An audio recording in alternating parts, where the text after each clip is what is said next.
Hello friends, তোমরা আছো RX Villa ব্লগসে। তোমরা দেখছো এটা হচ্ছে কমলা লেবু গাছ। তো কী পরিমাণে ফুল এসছে তোমাদের আগেও একটা ভিডিও দিয়েছিলাম।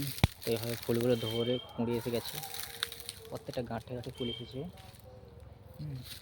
দেখো গাইস, প্রচণ্ড প্রচণ্ড ফুল এসছে, কী পরিমাণে ফুল এসছে। এটা ফুল আসার পরে একটা ওষুধ মেরে দেওয়া হয়েছিল কুঁড়ে ধরার জন্য। এই অবস্থায় কিন্তু ওষুধ মারা যাবে না, যেহেতু গুটি ধরে গেছে বা এইভাবে যখন থাকবে তখন হচ্ছে ফুলটা মারতে হবে। এইভাবে ফুটে গেলে ফুলটা ওষুধ মারা যাবে না, নাহলে পরাগ মিলন হবে না।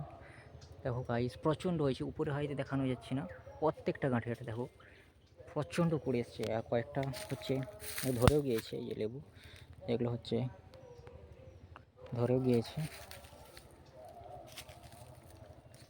তো এর পরের স্টেপে যখন আবার এগুলো আর একটু বড় হবে তখন আমি আবার একটা ভিডিও নিয়ে আসবো। তো ফ্রেন্ডস, আজকে এই পর্যন্তই। ওকে, থ্যাংক ইউ। ভালো লাগলে একটা লাইক করবে।